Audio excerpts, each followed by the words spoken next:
Well, good morning. This is Rohit from Practice by Numbers. I want to talk to you about a very important topic. I posted it on our Facebook group. It's the impending fall slowdown, which normally happens sometimes in September, but this year is going to be a pretty extreme year in terms of fall slowdown, September, October, November. And the reason for that is pretty straightforward. Normally, you would be working in March, April, May, and you would be scheduling appointments, follow-up 6-month visits in September, October, November. Well, as you know, as you all remember, painfully are aware that you guys didn't work.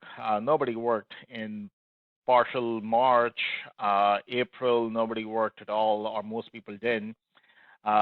Definitely not for elective procedures, and May, and many people were getting back to work in May, some in June.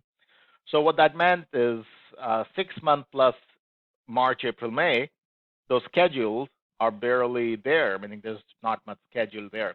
So I want to show you two things. One is I want to show you how to look at your schedule and how full is it, meaning what percentage is it booked, and in Practice by Numbers, you can take a look at it.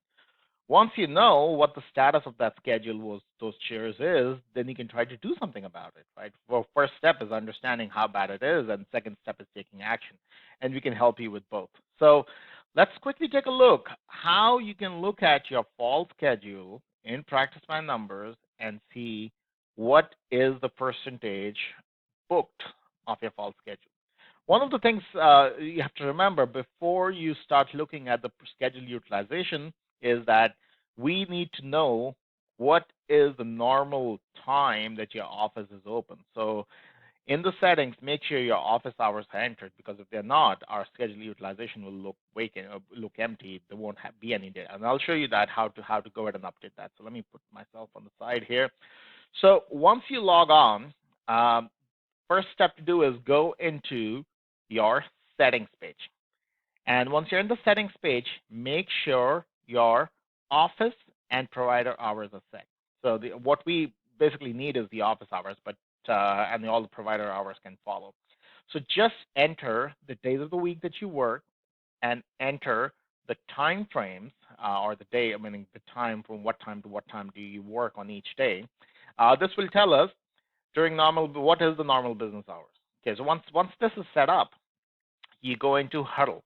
And normally when you go into huddle, there's it's always defaults to today, because normally you're trying to do a huddle for today. But in this case, we want to look at the whole year together. And this is how you just go drop down the menu and click on the current year. So the whole year, I want to look at the whole year together. Okay. Scroll down, the third row is the utilization.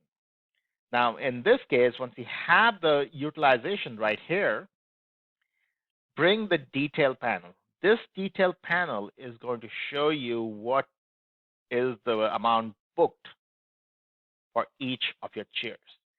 And the way to look at this one is to look at one chair at a time. So I'm going to click on none, and then I'm going to bring up our first hygiene chair. Now, hygiene chair, looking in the past, should be booked 95% or more. Looking in the future, should be booked about 80% or more, because at least for the next 6 months, because you are hopefully, if you're seeing 100 patients, you're booking 80 for the future at least. Okay, so if I look at this office, January at 97%, which is great. Hygiene 93%, or February at 93%, which is great. Now, March dropped down significantly because they were shut down in the middle of March. And April and May, this is just because they did not remove those appointments from the schedule. But this, if they had removed all the appointments from the schedule, would have been zero. But the area that I want you to focus at is going into the fall, which is September, October, November. And what you see is a sharp decline of the utilization of that chair. And the reason for that is because in March, April, May, you were not working. So what does that mean? If you were not working, you were not scheduling the follow-up appointments. Hence, your September, October, November is almost zero. Well, not quite zero, but still pretty low, 30%. It definitely won't make you any money if you keep it at that. December, however, is back to normal because the office was working in June and July. Okay, and I bet January is pretty good as well because 80% of the patients were booked to come back in January and February as well. So, what do you want to do? You want to take action today to make sure you don't end up going into September, October, and November with this kind of a schedule because the bigger the office, the harder it's going to be to fill these schedules up because you want that constant pipeline of follow-up visits, recurring recall. When the schedule falls apart like this, you kind of have to. It kind of becomes like a modified startup almost, where you have to come and get all these patients back into the office. You have to get your schedule booked back up. So we don't want you to wait till September to do something. September needs to be saved today. So you have 2 weeks to take action and make sure your September is booked. And once September is booked, you start working in October and November. Okay, so you work the month before. If you're not aware of this, the months are gonna pass by and it's gonna hit you, and you won't know. It's like, what happened? Where are all my appointments? You're not going to be able to recover within the month. So take action today. So hopefully everybody understands how to look at your schedule utilization. Go into Huddle. Let me quickly show you again. Go into the Huddle page, select current year, scroll down to the schedule utilization, bring up the detail panel, select just one chair. Okay, and I'm going to actually look at the second hygiene chair. What does that look like? Pretty similar story, right? It dips down significantly in September, October, November. Okay, so now this is clear. Let's start to look at how do we take action in practice by numbers to recover this. There's two ways of doing that, okay, and I recommend using both sides, both ways. Now, if you remember, we had introduced the bulk email and the bulk texting. That's a powerful tool, but it, however, does not replace phone calls. You're going to have to do all three of them. But what you want to do is get in their get in front of their minds about, oh, they need a dental appointment, because if you just wait for them to call, you're not at the highest priority for them. They may call you, they may not call you. So you cannot wait for the phone to ring. And if you just cold call, that's not very effective either because they're not thinking about you. So the best thing to do is just send them an email followed by a text, and then a phone call. And you can do that in a rapid succession. Email goes out on day one. 2 days later, you send a text out, and then a day or two later, you start making phone calls to these patients. So let me show you how to send out a bulk email and bulk text. When you come to recall, click on recall under Revenue IQ, pick 0 to 6 months. These are the patients who are overdue by 0 to 6 months. These are the patients you should have seen in your March, April, May timeframe, and these are the patients that are overdue. You also want to send it out to patients who are coming due in the next few months, and I'll show you that as well. So first, let's take a look at this. I'm going to build this list, and here's a list of 1,068 patients for this practice that are overdue by 0 to 6 months. Click on Create Campaign. This will take you to creating a campaign so you can bulk email them or text them. So let's just use email, for example. I'm going to a selected email, and I'm going to go and pick a template from one of our existing templates, adult recall. I will just pick a 2-week template, or you can pick any template, but what we want to do is make the template pretty generic, okay?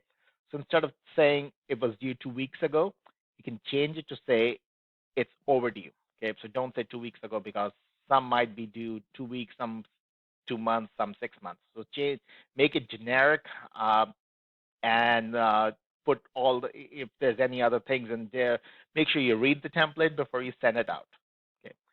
One of the things that we do highly recommend is going down here in this link that the patients will be able to click. by default, your practice website is added in here. Okay, that's by default. But what we recommend is clicking here and changing this URL, this link, to your scheduling link if you have one. You may be using Flex. They have a scheduling link. You may be using Yappy. They have a scheduling link. You may be using Local Med. Even though they are a competitor, they do online scheduling, and you can put their link in here. So you want to have a scheduling link so that when they get an email, when they click on it, it takes them directly to your scheduling. Now, if you don't use online scheduling, that's fine. PBN will have it sometime in the next few months, probably next year. So you'll have it included in your bundle package automatically. But for now, just use the scheduling link that you do use at this time. Okay. So once you have that email created, hit save. It'll give you the list of patients that are there. If there's some patient that you don't want to send it out to, you can fine tune it and remove those patients. And all you have to do is now hit send. Yes.